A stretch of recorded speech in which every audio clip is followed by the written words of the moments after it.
அனைவருக்கும் வணக்கம். நான் உங்கள் சண்முகராஜ் காமராஜ்.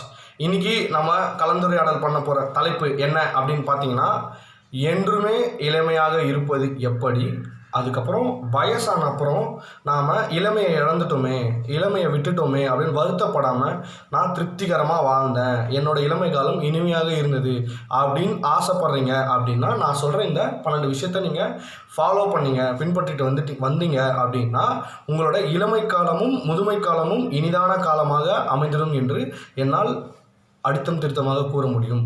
சரி, வாங்க என்னென்னலாம் பண்ணிங்கன்னா நீங்கள் இளமை காலத்திலையும் முதுமை காலத்திலும் என்றுமே இளமையாக உங்கள் மனதையும் உடலையும் வைத்து வாழ முடியும் என்பதை நாம் தெரிந்து கொள்வோம். முதல் விஷயம் என்ன அப்படின்னு பார்த்தீங்கன்னா, உடல் ஆரோக்கியத்தில் கவனம் கொள்ள வேண்டும். இந்த விஷயத்தில் ரொம்ப முக்கியமான விஷயம் என்ன அப்படின்னு பார்த்தீங்கன்னா, உடல் ஆரோக்கியம். உடல் ஆரோக்கியமாக இருந்தால் தான் உங்கள் மனம் ஆரோக்கியமாக இருக்கும். உங்கள் மனம் நீங்கள் சொல்லுவதை கேட்கும், நீங்கள் சொல்கிற மாதிரி நடந்துக்கும். என்னென்னலாம் உங்களுக்கு நல்லதோ அதான் உங்கள் உடலும் மனமும் சேர்ந்து ஒரே கோட்டில் இயங்கி உங்களுக்கு இளமையாக உங்களை எப்போவுமே வச்சுருக்கோம் அப்படின்றது நிதர்சனமான உண்மை. அதனால் நீங்கள் எக்ஸசைஸ் பண்ணுறது, அளவான உணவு சாப்பிட்றது, நம்ம வயிறு குப்பை தொட்டி கிடையாது, கிடைக்கிறது எல்லாமே மிச்சமாகதெல்லாம் வயிற்றுக்குள்ளே போடணும்னு அவசியம் கிடையாது. இதை இந்த நேரத்துக்கு இவ்வளோ சாப்பிட்ணும் அப்படின்னு சொல்லிட்டு ஆரோக்கியமாக சாப்பிட்டு ஒரு நாளுக்கு 1 மணி நேரத்துலேருந்து 1.5 மணி நேரம் வரைக்கும் நீங்கள் உடல் பயிற்சியை மேற்கொள்ளணும்.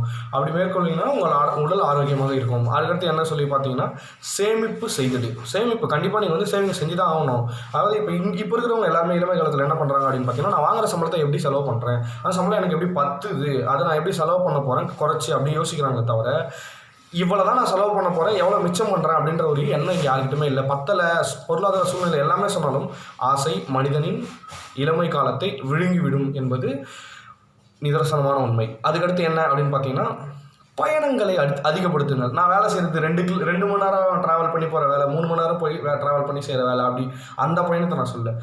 வேலை சம்பந்தம் இல்லாமல் உங்கள் மனதை இன்புற வைக்கும், உங்களுக்கு சந்தோஷத்தை தர, நிம்மதியை தர ஒரு பயணங்கள், நீங்கள் ஆசைப்படுற பயணம் அது எங்கே வேணாலும் இருக்கலாம். நீங்கள் ஒரு மலைத்தொடரை நோக்கி பயணிக்கலாம், ஒரு கடலை நோக்கி நீங்கள் பயணிக்கலாம், ஒரு ஆற்றங்கரையில் போய் நீங்கள் உட்காரணும்னு நினைக்கலாம், ஒரு தொலை தூரத்தில் போய் நீங்கள் வாரத்தில் ஒரு முறை உங்கள் அருகில் இருக்கிற இடத்துக்கும், மாதத்தில் ஒரு முறை கொஞ்சம் ஒரு 100 கிலோமீட்டர் டிஸ்டன்ஸில் இருக்கிற இடத்துக்கும், வருஷத்துக்கு ஒரு வாட்டி மற்ற மாநிலத்துக்கோ மற்ற மாவட்டங்களுக்கோ நீங்கள் பயணமானீங்க அப்படின்னா உங்களோட இளமை காலம் இனிமையாக இருக்கும். உங்களுக்கு நினைவுகள் அதிகமாக இருக்கும். நீங்கள் முதுமை காலத்தில் உட்காந்து நான் இளமை காலத்தில் இனிமையாக வாழ்ந்தேன் அப்படின்னு உங்களுக்கிட்டையும் உங்கள் நண்பர்கள்கிட்டையும் உங்கள் அடுத்த தலைமுறைகிட்டையும் நீங்கள் பெருமையாக சொல்லிக்கிறதுக்கும் அதை நினச்சி வாழ்கிறதுக்கும் உங்கள் இளமை காலம் இனிமையாக இருந்துடும், பயணங்களை அதிகமாக்கினீங்களா.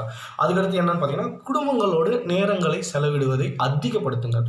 இங்கே நம்ம எல்லாருமே பண்ண தப்பு என்ன அப்படின்னு பார்த்தீங்கன்னா, வாழ்க்கையை 3 விதமாக பிரிச்சுக்கிட்டிங்கன்னா நல்லாயிருக்கும். எப்படின்னு பார்த்தீங்கன்னா, ரஜினி சொல்லுவாங்க 8 வாழ்க்கையை பிரிச்சுக்கிட்ட மாதிரி ஒரு நாள் 24 மணி நேரம், அதை 3 பிரிச்சுக்கிட்டீங்க. 8 மணி நேரம் உங்களுடைய வருமானம் தரக்கூடிய ஏதோ ஒரு தொழிலோ வேலையோ நீங்கள் மேற்கொள்கிறீங்க அப்படின்றீங்கன்னா, அடுத்து மனிதனுக்கு தேவையானது 6லேருந்து 8 மணி நேரம் தூக்கம். ஒரு நாளைக்கு 8 மணி நேரம் தூங்கிடுங்க அப்படின்ற பட்சத்தில் மிச்சம் இருக்கிற 8 மணி நேரத்தில் நீங்கள் என்னென்னலாம் பண்ணணும் அப்படின்னு நீங்கள் முடிவு செஞ்சுட்டு உங்களுக்கு தேவையான விஷயங்களை நீங்கள் பழக்கப்படுத்திட்டு வரணும். உங்களால் செய்ய முடிஞ்சது, உங்களுக்கு ஆசைப்படுறது, உங்களுக்கு செய்யணும்னு நினைக்கிற விஷயத்தெல்லாம் நீங்கள் செஞ்சுட்டு வரணும்.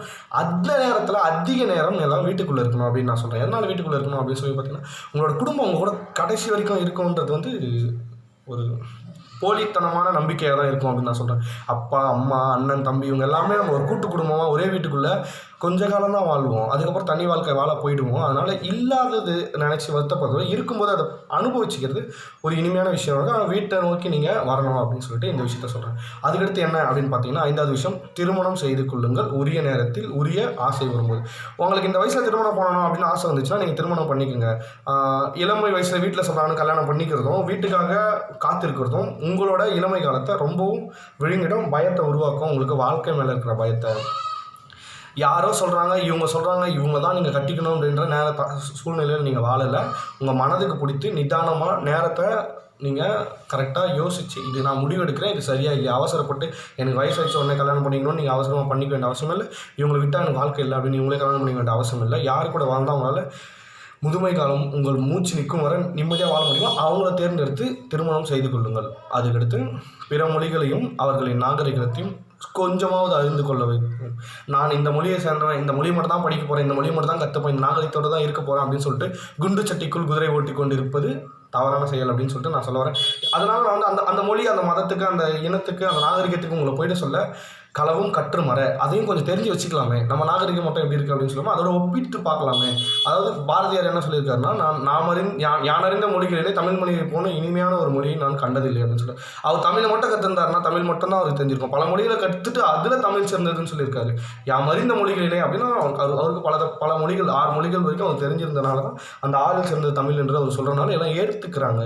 நீங்கள் வெறுமனே ஒரே ஒரு நாகரிகம், ஒரே ஒரு பண்பாடை மட்டும், ஒரே ஒரு மொழியை மட்டும் தெரிஞ்சுக்கிட்டு வாங்குங்க அப்படின்ற பட்சத்தில் உங்கள் இளமை காலம் எப்படி இருக்கும்னா, நீங்கள் பல விஷயத்தை தெரிஞ்சு வச்சுருக்க மாட்டீங்க. உங்களுக்கு முதுமை காலத்தில் நீங்கள் ஒரு பொக்கிஷமாக இருக்க மாட்டீங்க, உங்களோட பேர குழந்தைங்களுக்கும் பையனுக்கும் எடுத்து சொல்கிற அளவுக்கு. அதுக்கடுத்து என்ன அப்படின்னு சொல்லி பார்த்தீங்கன்னா, தவறான தொடர்புகளை கைவிடு.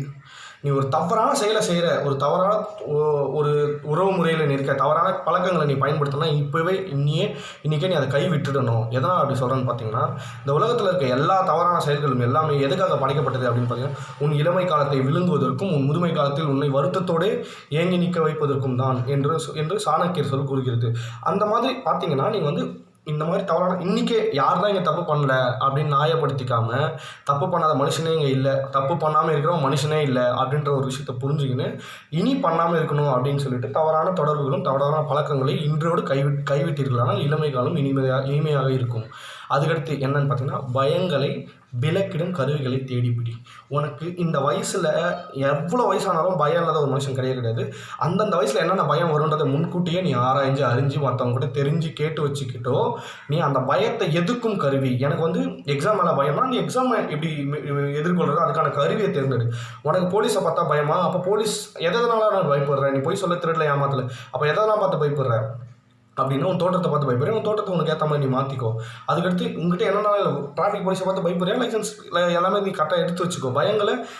பயம் இல்லாத மனுஷன் இங்கே இல்லை. ஆனால் அந்த பயத்தோட வாழ்கிறவன் மனுஷனே கிடையாது. அந்த பயத்தை போக்கி அதுலேருந்து வெளியே வரணும், அதுக்கான முயற்சிகளை நீங்கள் மேற்கொள்ளணும். அதுக்கடுத்து என்ன அப்படின்னு பார்த்தீங்கன்னா, தவறான வேலை தொழில்களிலிருந்து உடனடியாக வெளியேறு. இது உனக்கானது கிடையாது, நீ ஆகணும்னு நினச்சது கிடையாது, இதை நோக்கி தான் நீ வந்த, இதோட உனக்கு விருப்பம் இல்லைன்னு தெரிஞ்சவொன்னா குடும்ப சூழ்நிலைக்காக பாரதத்தை தலைமையில போட்டு இதோ வாழணுமே அப்படின்னு சொல்லிட்டு அந்த வேலையோ தொழிலோ நீங்கள் மேற்கொள்ள வேண்டிய அவசியத்தில் நீங்கள் இல்லை அப்படின்றது தெளிவாக புரிஞ்சுக்கோங்க. உங்கள் எதிர்கால தேவை, உனக்கு என்ன ஆசை, உனக்கு என்ன ஆகணும், என்ன பண்ணணுமோ அதை நோக்கி நீ பயணப்படி. ஆபத்துலேயும் ஒன்று வச்சுக்கோ, கம்ஃபர்ட் ஜோன்லேயே எப்பவுமே இருக்காத. அதான் சொன்னேன், உனக்கான வேலை தொழிலை நீ மேற்கொள்ள முயற்சிக்கு போகிறாய் என்றால் இப்போ இருக்கிற வேலை அதுக்கு சரியானதாக இருந்தால் அந்த நீ செய்யலாம், இல்லைன்னா உடனடியாக கைவிடு. அதுக்கடுத்து என்ன அப்படின்னு பார்த்தீங்கன்னா, பெற்றோரின் பேச்சை கேள். அவங்க சொல்கிறத அப்படியே கேட்டு செய் அப்படின்னு நான் சொல்ல வரல. அவங்க வாழ்க்கையில் முன்னோடி, அவங்க செயல் தான் கரெக்டாக இருக்கும் அப்படின்னு நான் சொல்ல வரல. கொஞ்சம் காது கொடுத்தாவது கேள் என்ன சொல்ல வராங்க. அவங்க எதிர்த்து பேசி அவங்க மனசை புண்படுத்த வேண்டிய அவசியம் இங்கே கிடையாது. அவங்க சொல்கிறது நல்லதா கெட்டதான்னு அடுத்த விஷயம், ஏற்றுக்கலாமா ஏற்றுக்கக்கூடாதுன்னு அடுத்த விஷயம். கொஞ்சம் காது கொடுத்து டைம் எடுத்து அவங்க சொல்கிறத நீ கொஞ்சம் கேட்டுக்கிறதுனால நீ ஒன்றும் குறைஞ்சி போயிட போகிறதில்ல. அவங்க சொல்ல வரதை கொஞ்சம் காது கொடுத்து கேட்டுக்கணும்னா, ஏன்னா வயசான காலத்தில் நீ ஒரு பெற்றோர் ஆகும்போது உனக்கு அறிவுரை சொல்கிறதுக்கு யாருமே இருக்க மாட்டாங்க. அதாவது ஒரு தத்துவம் நான் பார்த்தது வியந்து போன தத்துவம். ஒரு அப்பா பையனை பார்த்து சொல்கிறாரு, இந்த உலகம் ஆபத்தானது, ஒரு அடியும் பார்த்து எடுத்து வை மகனே அப்படின்னு சொல்லும்போது அந்த பையன் அவங்க அப்பா கிட்ட திருப்பி சொல்கிறான், நீ ஒரு அடியும் பார்த்து எடுத்து வச்சு நடப்பா, ஏன்னா நான் உன்னோட காலடி தடத்தை தான் பின்பற்றி வாழ்கிறேன் அப்படின்னு சொல்லிட்டு அந்த பையன் சொல்லிருப்பான். அந்த மாதிரி நீங்கள் ஒரு அடியும் கரெக்டாக எடுத்து வச்சிங்கன்னா தான் உங்களுக்கு அடுத்த வர தலைமுறை உங்களோட வழித்தடத்தை பின்னோக்கி உங்கள் பின்னாடி வர முடியும் அப்படின்றதுக்காக தான் நான் இந்த விஷயத்த சொன்னேன். அதுக்கடுத்து என்ன அப்படின்னு பார்த்தீங்கன்னா, மற்றவர்களின் கருத்தை கேள், ஆனால் முடிவுகளையும் அவர்கள் கூறுவதையும் அவ்வாறே செய்ய வேண்டும் என்ற அவசியம் கிடையாது.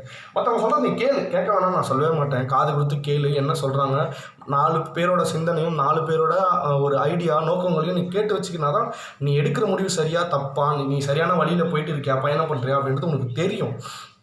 நீ 4 பேர் சொல்கிறத அப்படியே கேட்டு அப்படியே பண்ண ஆரம்பிச்சேன்னா உனக்கான வாழ்க்கை நீ வாழ மாட்டேன். எனக்காக நான் வாழலையே, சமுதாயத்துக்காக நான் வாழ்ந்துட்டு போயிட்டேனே, இவங்களுக்காக நான் பயப்படுறேனே, இவங்களுக்காக நான் கவலைப்படுறேனே, இவங்களுக்காக நான் என்னை கஷ்டப்படுத்திக்கிறேன்ற நினைப்பு இளமை காலத்தில் உனக்கு அப்படியே போய் முதுமை காலத்தில் உட்காரும் போது இளமையில் நான் என்னடா வாழ்ந்துட்டேன், இந்த ஊருக்காக வாழ்ந்து எனக்கு என்னடா கிடச்சிது அப்படின்ற ஒரு விருத்தியில் அதுக்கப்புறம் விருப்பமே இல்லாமல் நீ போயிடுவேன். ஒரு விருப்பமில்லாத வாழ்க்கையை வாழ்கிறது எவ்வளோ ஒரு கொடுமையான விஷயம் அப்படின்றது வறுமையில் இருக்கிறவங்களுக்கு தான் அதிகமாக தெரிஞ்சிருக்கும். அதான் எப்படி சொல்கிறது, கொடுமையிலும் கொடுமை இளமையில் வறுமை அப்படின்றது ஒரு சிறந்த தத்துவம். அதுக்கடுத்து என்ன இறுதியான விஷயம் பார்த்தீங்கன்னா, யாருக்காகவும் எதுக்காகவும் எப்பவும் எங்கேயும் நீங்கள் தியாகம் பண்ண வேண்டிய அவசியம் கிடையாது. நீங்கள் தியாகி இல்லை, மனிதன். நீங்கள் ஞானி கிடையாது. மற்றவங்களுக்காக உங்களோட ஆசை, கனவு, லட்சியங்கள், விருப்பங்கள், தேவையானவற்றை நீ தியாகம் பண்ணி வாழ வேண்டிய அவசியம் கிடையாது. உன்னை யாரும் இங்கே போற்ற மாட்டாங்க, பயன்படுத்திட்டு போயிடுவாங்க. எனக்கு இவன் விட்டு கொடுத்துட்டு போகிறான், எனக்காக இவன் தியாகம் பண்ணிட்டு போகிறான்னா பைத்தியக்காரன், நானும் அந்த அதை பண்ணியிருக்க மாட்டேன்னு சொல்கிறவனே அந்த விஷயத்தை எடுத்துப்பானே தவிர, அவன் விட்டு தர மாட்டான், நீ விட்டு கொடுக்கலாம் உன்னை பெருமைப்படுத்தவும் மாட்டான், அதில் நீ உனக்கு பேர் புகழ் எதுவுமே கிடைக்க போகிறதில்ல. கடைசி காலத்தில் ஒரு வருத்தம். நான் என்ன சொல்ல வரேன் அப்படின்னா, எல்லாருக்குள்ளே அடிப்படையாக உள்ளுக்குள்ளே இருக்க வேண்டிய ஒரு விஷயம் இருக்கிற விஷயம் என்ன அப்படின்னு பார்த்தீங்கன்னா, நான் என்கிட்ட டைம் மிஷின் கிடச்சா என் பாஸ்ட்டில் போய் இதை மாற்றிடுவேன், அதை மாற்றிடுவேன், இது திருப்பிடுவேன், அது திருப்பிடுவேன், ஐயோ அந்த நாளில் போய் உட்காந்து எங்கள் அப்பாவை காப்பாற்றிருக்கலாம், எங்கள் அம்மாவை காப்பாற்றிருக்கலாம், எங்களோட குடும்பத்தை காப்பாற்றிருக்கலாம், என்னோட இந்த நிலையிலேருந்து நான் மீண்டு வந்திருக்கலாம் அப்படின்னு சொல்கிறவங்க எல்லாருக்குமே நான் இப்போ என்ன சொல்கிறேன்னா, அது நடக்காத விஷயம், கற்பனையிலே இருக்குது.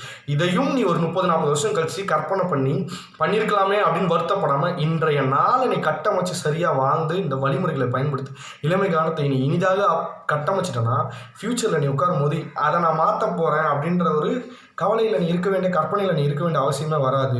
நான் என்னோட டைம் மிஷினை தேடவே தேவையில்லை. இப்போ இருக்கிற விஷயத்த நீ சரியாக கட்டமைச்சு வழி நடத்தி வாழ்ந்துட்டனா டைம் மிஷினும் உனக்கு தேவைப்படாது. ஏன்னா இந்த ப்ரெசன்ட் தான் உனக்கு ஃப்யூச்சரில் பாஸ்ட்டாக போகுது. இப்போ இருக்க பாஸ்ட்டை விட்டுரு, இந்த ப்ரெசென்ட்டை நீ சரியாக கட்டமைச்சனா ஃப்யூச்சருக்கு நீ போகும்போது இந்த பாஸ்ட்டை மாற்ற வேண்டிய அவசியம் வராது. அதை தான் நான் சொல்ல வரேன். முடிவுகளை தீர்க்கமாக யோசித்து ஒரு முறைக்கு பல முறை உனக்கு ஆனந்தம் தரக்கூடியதா அதை நீ ஏற்றுக்கவோ எதிர்க்கவோ செய், மற்றவர்களுக்காக தியாகம் செய்யாதே. இந்த 12 வழிமுறைகளை நீ பின்பற்றுவாயானால் என்றுமே இளமையான மனதோடும் உடலோடும் நீ முதுமை காலத்தை நோக்கி கவலை இல்லாமல் வாழ்ந்து நிம்மதியாக இருப்பாய் என்று என்னுடைய சுய கருத்து. இதை ஏற்போர் ஏற்றுக்கொள்ளலாம், எதிர்ப்போர் எதிர்த்து கொள்ளலாம். இளமையோடு வாழ்வது கடினம் என்று கூறுபவர்களுக்கு நான் கூறவிருப்பது ஒன்றுதான், இளமை இனிதான ஒன்று. அதை இருக்கும்போதே நீ இன்பமாக எடுத்துக்கொள். நன்றி, வணக்கம். நான் உங்கள் சண்முகராஜ் காமராஜ்.